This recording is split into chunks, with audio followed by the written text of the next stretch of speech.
Welcome to another week, another show of Hawkeye with me, Dave O'Hara. Momentarily, you'll see our good buddy Sean Bock joining us. Sean, of course, as you know, beat writer for the Iowa Hawkeyes athletic programs, specifically football and men's and women's basketball, CBS Sports, 24/7 Sports.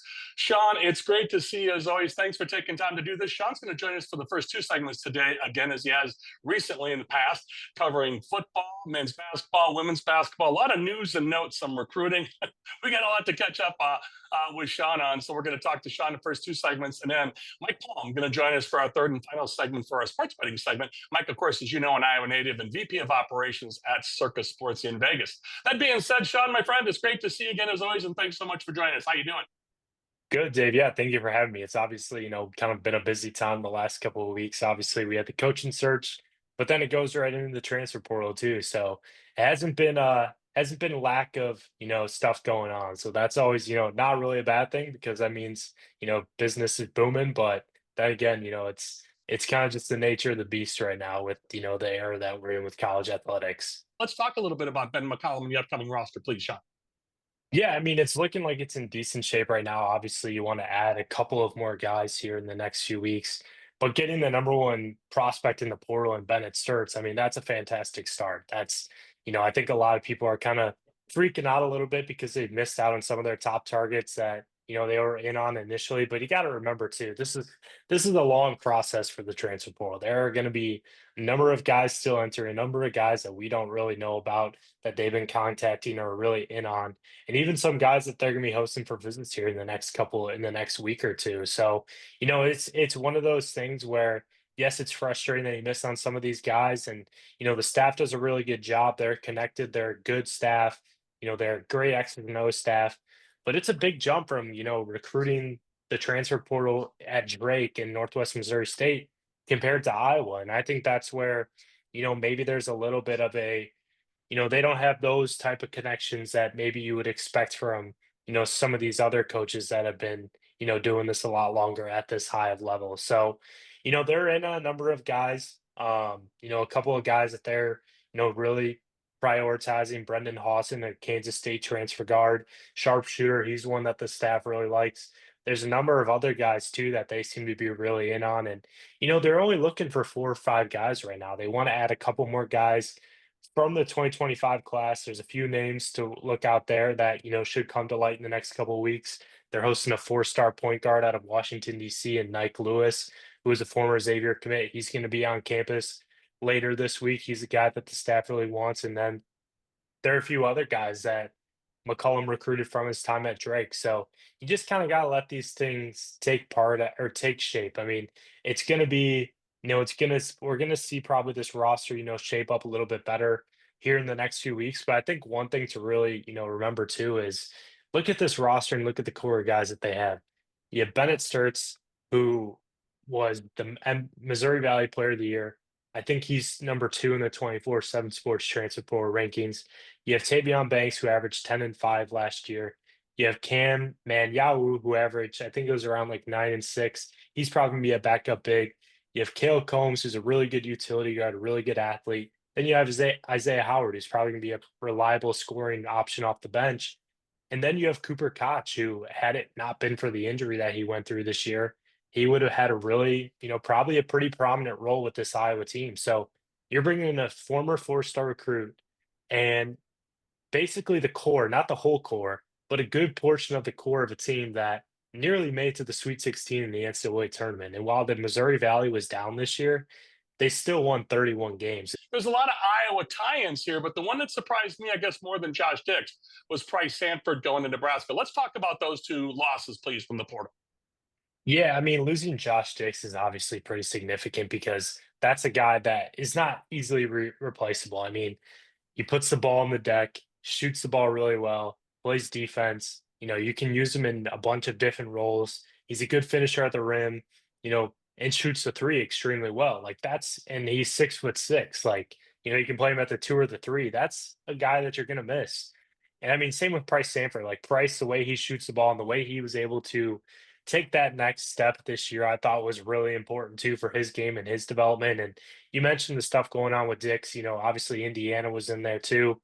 With Price, he's always been a big fan of Fred Hoiberg, and that's kind of been his kind of been the guy that he's always wanted to play for. And, I get it. They can kind of see him fitting in at kind of that, Bryce Williams type role. And maybe I know during his recruitment, they kind of compared him to Ty Jerome of Villanova and that he has more size at that guard spot. He can handle the ball a little bit. He can shoot it. They can use him in ball screens, like different ways like that. And that's one of those things with the transfer portal too, where, Nebraska, if I'm not mistaken, finished second in his recruitment during his high school recruitment. And, that sticks with guys too, like that relationship and that bond. And obviously the Fred Hoiberg aspect played a big role in that too. So, losing those two guys obviously hurts this Iowa team. That's one of the things that, this staff has really put a focus on is getting more shooting. And when you lose two of your top shooters from last year's team, it stinks. But then again, it could be one of those things too where these guys just want a fresh start. Like, it's tough because your head coach was fired, the guy that you came to play for was fired. Now you have a guy coming in who, is really just kind of wants to, clean things out. Like I think he just kind of wants, I think both parties kind of want a new look or a new look team. Like they want to do things their way, and you kind of just have to respect that. And at the end of the day, it's tough to lose those two, but they're landing at pretty good spots. I mean, I think some people are really confused about the Price landing spot because who knows if Fred Hoiberg is going to be at Nebraska after next year, considering the results they've had. But I guess you have a little bit more momentum after you win the crown, so who knows? But yeah, I mean, it feels like Dix was bound for Creighton, but obviously there were a number of other schools in there. Kansas was really involved. Indiana was heavily involved. Illinois was heavily involved. Illinois was also heavily involved with Price. And, it sounds like Price was leaning more Illinois than he was leaning coming back to Iowa. And, he ended up going to Nebraska, but, it seemed like Iowa finished third in that race. So and I think a lot of that too is like I said, I think a lot of these guys just want a fresh start. Like the last two seasons weren't easy. Going to the NIT after the run that they've had, throughout the last couple of years, like, and then obviously this year with not many fans showing up to games and there's different argument that can be made for that because it's like, well, if you don't have the product on the floor, then people aren't going to show up. But and having your head coach fired, like it's obviously a tough situation. So I think those guys kind of just wanted a fresh start, and I don't think you can really blame them for that. No, and I think, Sean, they got to reconfigure Carver and bring the students closer to the floor. We've talked about this numerous times, you and I have, and other guests. So I think it's going to be fascinating to see how this all plays out. But, great stuff from you as always and great insights. And hey, all we can do, Sean, now is see the product on the floor from here and do nothing but Yep. wish Coach McCollum and his new staff and new players nothing but the best. And we'll see where we go from here. And again, congratulations to Fran McCaffrey moving on and now being the head coach back at his alma mater of Penn, University of Pennsylvania. So good luck to Fran as well. And much appreciated, and thanks to him for his last 15 years. Because Sean, we know where this program, the Hawkeye program, was when Fran took over. So there is still much appreciation to Fran for all that as well. So Sean, let's you and I take a quick pause. When we come back, we'll talk some Hawkeye football and some women's basketball. The transfer portal once again, Sean. The portal giveth, and the portal taketh away. So, as you nod your head with me off camera, is always tough to cover, Sean. We'll be back with more of Hawkeye with me, Dave O'Hara, and Sean Bock of CBS Sports, as well as 24/7 Sports. Back with more Hawkeye in just a few moments. Hawkeye is brought to you by Better Edge, your ultimate social betting marketplace. With no VIG, you're bound to win more on every bet on Better Edge. Founded by Hawkeye alum James Siles and proud Iowan Greg Kajewski, Better Edge delivers an unmatched betting experience. Plus, what's not to love when they're committed to supporting charities and children's hospitals near you? Join the action now. Sign up at betteredge.com/Hawkeye and get $10 to start winning more today. Better Edge, where your social betting means your bets go further and you win more. Welcome back to Hawkeye with me, Dave O'Hara. Sean Bock joining us here in just a moment. He was kind enough to be with us in the first segment. He is kind enough to stay over for segment 2. We'll talk some Hawkeye spring football and football, as well as Hawkeye women's basketball. And then we'll close out the show, I will, with Mike Palm in our third and final segment with our sports betting segment. Mike, of course, VP of Operations at Circa Sports. Let's talk a little bit about Mark Gronowski in the quarterback room, and we'll go into other things with football. Sean, please. Yeah, it's kind of crazy to think about that there's still an Iowa football team after the last few weeks with all the basketball attention, or the past month really with all the basketball attention. So yeah, it's been an interesting spring. I mean, it really feels like that, obviously Mark Gronowski is there, like that's the guy, he's gonna be the guy next year.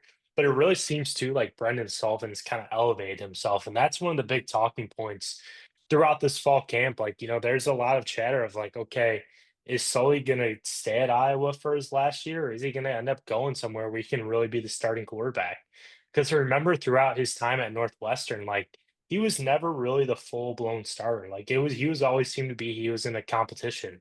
And if he ends up going to one of these MAC schools, he could be a really highly sought after guy in the transfer portal with the way that he's played. I mean, it helps that he's been able to grasp the offense that Tim Lester has, and just have that full understanding of that. Because I mean, remember he didn't get to Iowa City until the summer last year, and he had to really have a sped up process. So it's gonna be fascinating to see how that kind of relates to Mark Gronowski too, because we know that Gronowski is going to be the guy, but you know, what role does Sully have next year? Is Sully in Iowa City for next season? Like that's going to be really fascinating to me because they have a capable backup in Hank Brown. Seems like he's still a little bit away, but they really like what he can bring to the table. But that Gronowski recovery is going to be really fascinating to watch over the next couple weeks, or next couple months. They sound really positive about things. It seems like he's in a good spot, but you know, it's kind of one of those things where it's a tough offense, a unique offense. But then again, this guy has experience. It's not like he's played for 1 year; he's played for 4 years, and he's played at a pretty high level in the FCS ranks with some pretty talented guys. Yes, the Big Ten is that next step, but, he's in a good spot with where he's at from an experience standpoint. I think that's something that people need to be encouraged about with, Gronowski. I know a lot of people got the deja vu with the Cade McNamara situation when he was injured throughout his, first couple, throughout almost his whole Iowa career. And people got a lot of deja vu with that, but I think with Gronowski, it's a bit of a different situation there. Sean, we got to deal with what Phil Parker has in front of him. Let's talk a little bit about the defense, please. Yeah, I think the defensive line's even really good. We've heard a lot of good talk, obviously, about the main guys, Max Willowen, Aaron Graves, Ethan Hurkett. Those guys have really, been able to elevate themselves and be one of those more consistent guys. Now it's just a big, the big question mark is, linebackers and secondary. I think that's going to be one of the big concerns this season, or one of the big, question marks, because you have to replace your whole linebacker core. You have guys like Jaden Harrell. Um, you have guys like Jaden Harrell, Jackson Rexroth, and Carson Strar. Sorry, had a brain fart there. That Iowa feels like is really capable of taking on those next stops or next steps, and kind of been waiting their turn in the wings. Then you have a couple guys too that they feel like can maybe step in and provide some depth. But, it's just like, it's tough to replace those three guys with that much experience. Yes, it's gonna help that you got a defensive line, but what does the secondary look like? You're losing Quinn Schulte in the secondary. You're losing Sebastian Castro. You're losing Jamari Harris. You don't really have a lot of proven depth at corner outside of TJ Hall and Deshaun Lee. Behind those two guys, there's really not much game experience there. So it's gonna be really fascinating to see how Iowa goes to attack the portal, because I think they have a pretty strong sell at that corner position with being able to bring guys in. But, what kind of talent can you get for a certain price? That's one of the big question marks with this team, and, with this, guys that you can get to fit in. And, corner is, I think, one of the big, I have more, a little bit more concerns about corner than I do linebacker right now. And I think safety is going to get there. I think safety is in a good spot with the three guys you have, but you really need Xavier Wampa to take that next step too, and be more comfortable and be more consistent, because that was one of the big concerns with him last year was the consistency, and he needs to be quicker in coverage, quicker in space, because if he's unable to make those plays, with kind of the shady set or spice like corners, it could really get dangerous, or it could really get scary. So it'll be a big portal season for this defense, because those are the guys that you really have to go after in this cycle and are going to be the big focal point. So offensively, not like a ton of question marks. Obviously, quarterbacks there, left tackle. How are you going to replace Caleb Johnson? Wide receivers seem to be looking good. The passing game seems to be better, but that left tackle position is the one that I'm, keeping a close eye on. Yeah. Losing Mason Richmond, but then you bring back Trevor Lauck and Jack Dossler, two guys who have, are more younger, been waiting in the wings, but they've showed plenty of promise throughout their career. But now it's the time that you really got to show that. Yeah, absolutely. And again, as we mentioned, Caleb Johnson at running back, any team's going to have an issue replacing one of the best running backs in college football in recent Right. history, if not in Iowa Hawkeye history. But Sean, let you and I close out this segment and your time with us today. Thanks again for joining us for the first two segments. Aaliyah Guyton, a player you followed throughout high school. Of course, she is the daughter of A.J. Guyton, former Indiana basketball player, great University of Indiana. And she had a very nice freshman year coming off that horrific knee injury she had in high school towards the end of her high school career, and battled back through injury and had a very nice freshman year, contributed to Jan Jensen and the group at University of Iowa. But she has hit the portal and going to be out of Iowa City, but they've got some great recruits coming in, led by Addie Deal, and just a lot of promise still coming back for next year, the 25-26 season. But Aaliyah Guyton, a player you know the past very well there. Let's talk a little bit about her and where she may potentially move on to. Yeah, it's interesting because it kind of felt like she'd be one to take over the starting point guard reins, but it sounds like the transfer, I mean, while it wasn't a huge surprise, it was still kind of surprising the timing. And it seemed kind of clear too because Iowa has been going after a starting guard in the transfer portal. They believe that Addie Deal can come in and, play that two spot probably, or maybe even the three. Um, but with kind of going to the portal too, you got to get a girl. You got to get someone who can handle the ball, who can create off the dribble, set up others, and someone that you can rely on to have the ball in their hands at all times. And Guyton just seemed like she was still pretty bothered by the injuries that she had throughout this year, and I think that ended up playing a pretty big role in some of her inconsistencies throughout the year. So it seems like Iowa wants to go after someone who obviously, it's gonna be tough to mimic what Lucy Olson did this past season or get someone of that value.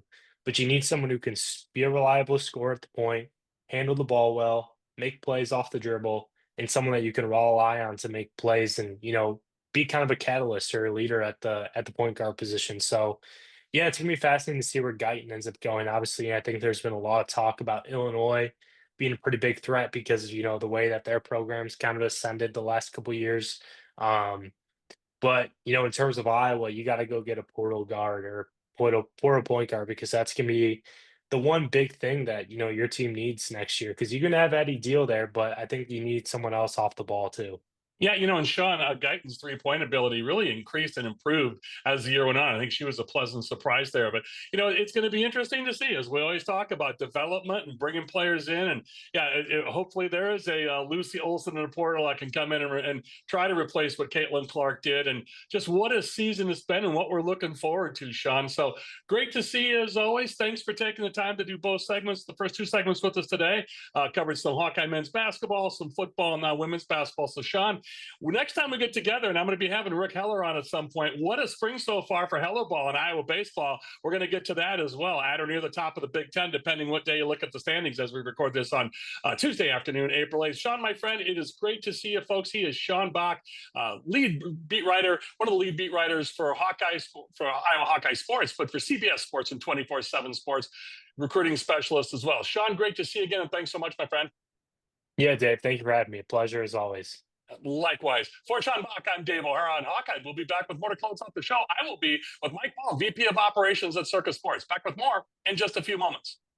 Make the Cobblestone Inn & Suites in Fort Madison, Iowa, your home away from home. Whether you're visiting the area for business or to discover the history, culture, and attractions of this city on the Mississippi, the Cobblestone Inn & Suites in Fort Madison is the perfect choice. The hotel offers overnight guests a complimentary hot and delicious breakfast daily. Traveling with your pet? No problem. The Cobblestone Inn & Suites in Fort Madison is dog-friendly. The hospitality-driven team at the Cobblestone Inn & Suites in Fort Madison, Iowa is looking forward to welcoming you. Welcome back to Hawkeye with me, Dave O'Hara. Pleased to have this next guy join us as we always are. What a schedule he has, and the fact that he takes time out for us is always much appreciated. He is Mike Palm, VP of Operations at Circa Sports. And Mike, of course, Northeast Iowa native, as am I, and most of you viewing. But Mike, I find it fascinating. We were talking in the previous segments about the Crown Tournament and Nebraska winning it from the Big Ten, obviously, and Iowa probably shoulda, coulda, would have been there had Fran McCaffrey not been removed, and now is head coach at Penn, and of course Ben McCollum in at Iowa. But first and foremost, as always, Mike, great to see you again. Thanks for joining us. Of course, I talk to you every week on our Circa Sportsbook sports betting radio show on WMT, but great to see you, and thanks for taking the time out. How you doing, my friend? Dave, it's always great to talk to you. We could spend the whole segment talking about the Crown as far as I'm concerned. It was It was a terrific event. Fran was here. I saw Fran on Wednesday night. Iowa was given an invitation. They did decline due to not having a head coach, as did Indiana and UNLV were also given invitations and declined. Now, Villanova accepted without a head coach. Of course, Willard was in the waiting, and he was going to be announced right before the Maryland Sweet 16 game. I thought it was a really good start to the event for a first year. Here's the biggest challenge I see is to get a fan base to have to come on Monday or Tuesday and stay till Sunday. I think that's very challenging. And so, you know, like for the Boise and Nebraska fans, that's an entire 6 days, maybe 7 in Las Vegas. And you had the day off Friday, which they all came down to Stadium Swim. It was a great event. Jim Jackson was there, Gus Johnson, all the folks. But to me, the issue is the length of time. So for Boise and Nebraska, they played on Wednesday. They didn't play again until Saturday. I think you have to condense this tournament to 3 days, maybe 4, Thursday through Sunday or Friday through Sunday. I think it's very sustainable. Obviously, $300,000 in NIL money to Nebraska, $100,000 to Central Florida. Boise and Villanova got $50,000 each. I also ran into an old friend, athletic director Troy Dannon at Nebraska. When I was an 18-year-old umpire and volleyball and basketball official in Iowa, Troy Dannon was running the girls' union. If you guys remember that, before he went to UNI and then to Nebraska, he remembers a phone call he and I had 32 years ago about a coach in Northeast Iowa cheating in softball. You know what this coach would do? This is interesting, Dave. Every time seventh or sixth place hitter came up to start off an inning, he'd bat his 9th place hitter. Because the rule was when the 9th place hitter was declared out, the next batter would come up, which would be the top of his lineup. And he had All-State batting first and third. But he was doing this every game. And I called Troy Dannon. He remembered the conversation. They changed the rule to when the batter is called out, it goes back to the rightful batter. They changed it mid-season.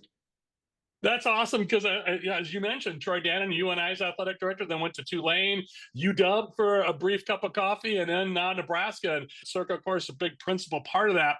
I really like the way this thing rolled. And as you mentioned, with Villanova going through all they went through with the Kevin Willard situation coming from Maryland, now into, Villanova, nightmare. We could go on for hours on that, Mike, as you chuckle with me. But great story. Like you said, we could talk forever about the Crown Tourney. Great full first year, Mike, and congrats on that to you and Derek Stevens and the crew at Circa. So let you and I talk a little Masters. Of course, everybody gets excited around Iowa with Zach Johnson, even though he's a former Drake Bulldog, not a Hawkeye, but he was born in Cedar Rapids. His dad had a chiropractic business in and around the Iowa City, Cedar Rapids area. So a lot of folks in Eastern Iowa getting excited, Mike, about the Masters.